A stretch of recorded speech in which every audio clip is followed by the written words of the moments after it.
കർത്താവിൻ്റെ ശനിവരെ നാമം വാഴ്ത്തപ്പെടുമാറാകട്ടെ. കരുണാപ്രവണ ചേർന്ന് പ്രാർത്ഥിക്കുക ചെയ്യുന്ന എല്ലാ പ്രാർത്ഥന സഹായികൾക്കും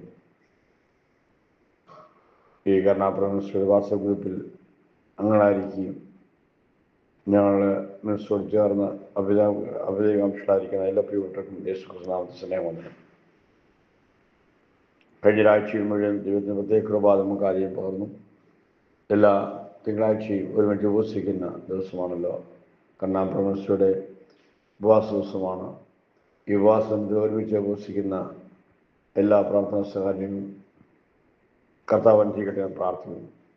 എല്ലാ ദിവസവും രാവിലെ മോർണിംഗ് ഡിവോഷനായിട്ട് 4 തൊട്ട് 5 വരെയുള്ള പ്രാർത്ഥനയിൽ പങ്കെടുക്കുന്നവർക്കായി കർത്താവിനെ സ്തുതിക്കുന്നു.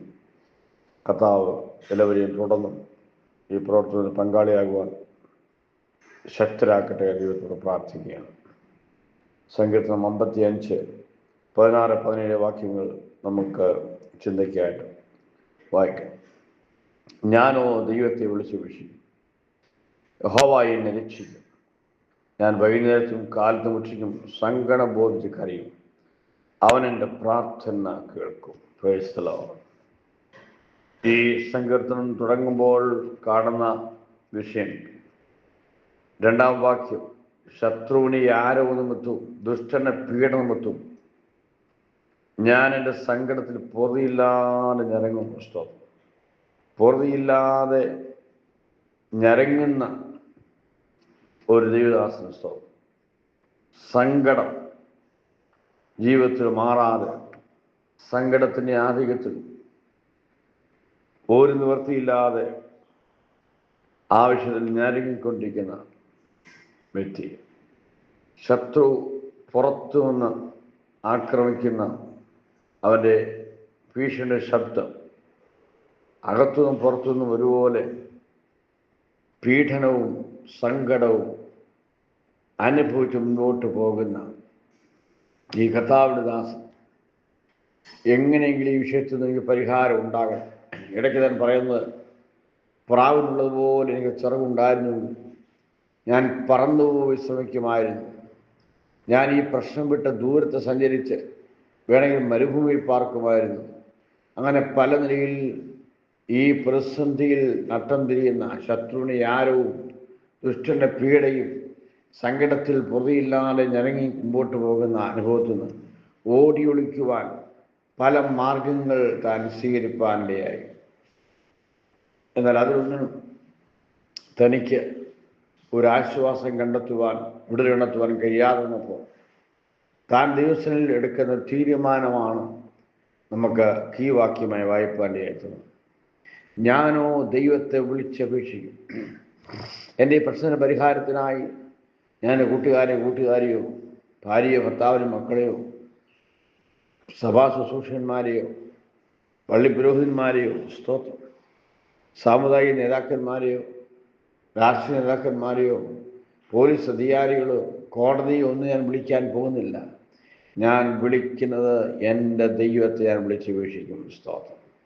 വിളിക്കുവാനും സംസാരിക്കുവാനും ധാരാളം പേരുണ്ടെങ്കിൽ അതെല്ലാം വ്യർത്ഥമാണെന്നും അതിനൊന്നും ഒരു പരിഹാരം കണ്ടെത്തുവാൻ കഴിയത്തില്ല എന്നും ബോധ്യമായ ഈ കർത്താവിൻ്റെ ദാസൻ ഞാനോ എൻ്റെ ദൈവത്തെ വിളിച്ചപേക്ഷിക്കാൻ തീരുമാനിക്കുകയാണ്.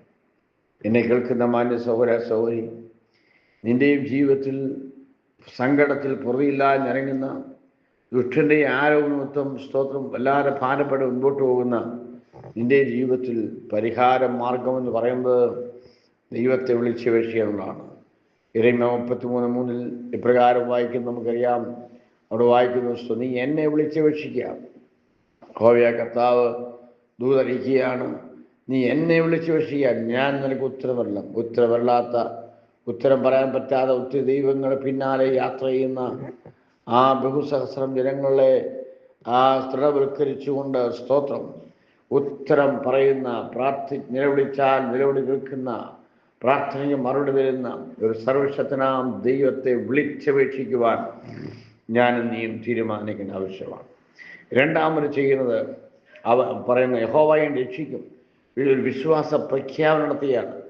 ഞാൻ വിളിച്ചപേക്ഷിക്കും എന്ന തീരുമാനം മാത്രമല്ല, എൻ്റെ ഉള്ളിൽ ഉറച്ച തീരുമാനമാണ്, എൻ്റെ ദൈവം എന്നെ രക്ഷിക്കും എന്നെ രക്ഷിക്കും. അനേക സംഭവങ്ങൾ ഉദാഹരണമായി ചൂണ്ടിക്കിടപ്പാറുണ്ട്.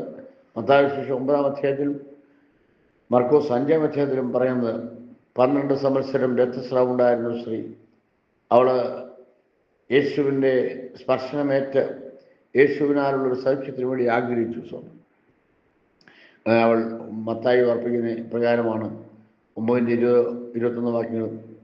അവൻ്റെ വസ്ത്രം മാത്രം ഒന്ന് തൊട്ടാൽ എനിക്ക് സൗഖ്യം വരുമെന്ന് അവൾ ഉള്ളം കൊണ്ട് പറഞ്ഞു എന്നാണ്.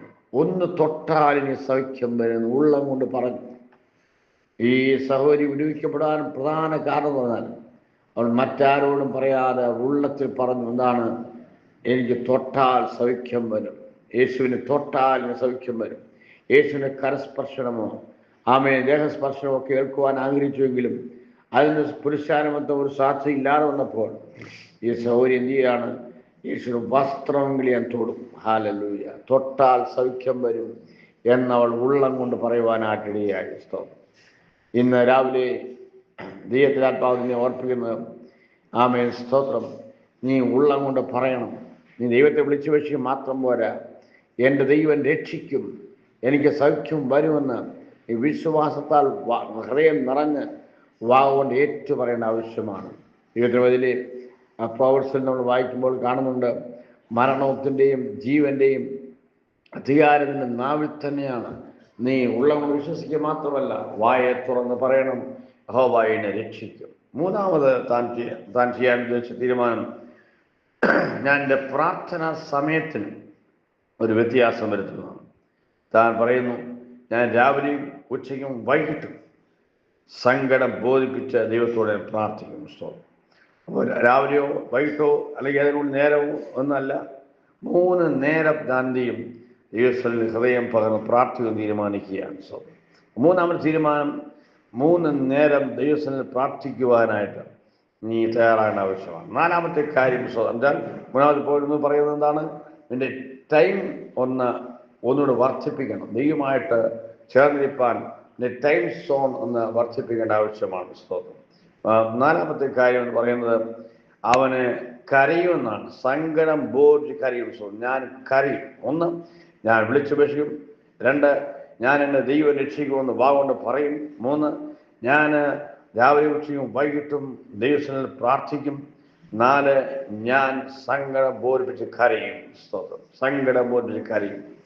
ഈ 4 കാര്യങ്ങൾ ക്രമമായി ചെയ്യുവാനായിട്ട് ഏത് വ്യക്തി തയ്യാറാകുന്നു, അവന് വേണ്ടി ഇറങ്ങി വന്ന് പ്രവർത്തിക്കുന്ന ദൈവത്തെയാണ് ഈ രാവിലെ പരിശുദ്ധന്മാർ ഓർപ്പിക്കുന്നത്. സ്തോത്രം ചെയ്യാൻ ആമേൻ. കരഞ്ഞ് പ്രാർത്ഥിച്ച ഹിസ്കിയാവ് യെശയ്യാ 32-4 വാക്യങ്ങൾ, 2 രാജാക്കന്മാർ 23 വാക്യം നമ്മൾ വായിക്കുന്നു. അവിടെ ഹിസ്കിയാവ് വളരെ കരയുവാനായിട്ടിടയായി. സ്തോത്രം. അവൻ ദൈവസന്നിൽ അവനെ കാര്യങ്ങളെ പറഞ്ഞിട്ട് അവൻ ദൈവസന്നിൽ ഏറ്റവും കരഞ്ഞുവെന്ന് കാണുവാടിയാകുന്നു. കരഞ്ഞ് പ്രാർത്ഥിച്ച ഭക്തന്മാരെ ആരെയും നീയും കൈവിട്ടിട്ട് നിരാശയിലല്ല, മേളത്തെ 3 കാര്യങ്ങൾ ക്രമീകരിച്ചുകൊണ്ടാണ് താൻ കരയുന്നത്. സ്തോത്രം. ഹല്ലേലൂയ. അങ്ങനെ കരയുന്ന ഒരു ദൈവത്തിന് വരെ കരച്ചിനപ്പുറം പോകുവാൻ ദൈവം ആഗ്രഹിക്കുന്നില്ല. നിന്റെ നിലവിളിക്ക് അപ്പുറം പോകുവാൻ ദൈവം ആഗ്രഹിക്കുന്നില്ല. രാവിലെ ഏതെങ്കിലും വിഷയം നിരാശയോട് ഭാരത്തോടെ കഴിയുന്ന വ്യക്തികളാണ് എന്നെ ശ്രമിക്കുന്നതെങ്കിൽ നിന്നോട് ദൈവത്താത്മാവ് രാവിലെ ഓർപ്പിക്കുന്നത്, ആമേ, ഈ 4 സ്റ്റെപ്പുകൾ എടുക്കുമെങ്കിൽ നിന്റെ ജീവിതത്തിന് വിജയമായി മാറാൻ പോവുകയാണ്. ശത്രുവിനെ ആരോഗ്യത്വവും ദുഷ്ടന്റെ പീഡനത്വവും ഈ സങ്കടപ്പെട്ട പൊറുതിയില്ലാതെ ഞരങ്ങുന്ന ഏത് വിഷയമാണുള്ളത് ആ വിഷയത്തിന്മേൽ ദൈവപ്രതി വെളിപ്പെടുത്തുവാനായിട്ട് ഈ 4 തീരുമാനങ്ങളായി മുന്നോട്ട് പോകുന്നുവെങ്കിൽ ദൈവം നിനക്ക് വേണ്ടി പ്രവർത്തിച്ചുവെന്ന്, നന്മയ്ക്കാർ അടയാളം നീ ചെയ്തുവെന്ന് പരസ്യമായ സാക്ഷ്യം പറയത്തക്ക പോലെ ദൈവം നിന്നോട് കരുണ ചെയ്യാൻ പോവുകയാണ്. എത്ര പേർ രാവിലെ ഒരു തീരുമാനമെടുക്കും, ദൈവമേ, ഞാൻ ഈ കാര്യങ്ങൾ ചെയ്യുവാൻ ആഗ്രഹിക്കുകയാണ്, എൻ്റെ സങ്കടത്തിൽ പൊറുതിയില്ലാതെ ഞാൻ വിഷയത്തിന്മേൽ അങ്ങനെ പ്രവൃത്തി വെളിപ്പെടുത്തണമെന്ന് പ്രാർത്ഥിക്കണമെങ്കിൽ നിശ്ചയമായും കർത്താവ് ചെയ്യും. പ്രാർത്ഥന ആവശ്യമുള്ളവർ, ആമേ, നൂതനമായ സമർപ്പിക്കാൻ താല്പര്യമുള്ളവർ 1 മിനിറ്റ് സമർപ്പിച്ച് കരങ്ങളിൽ പ്രാർത്ഥിച്ചാണ്.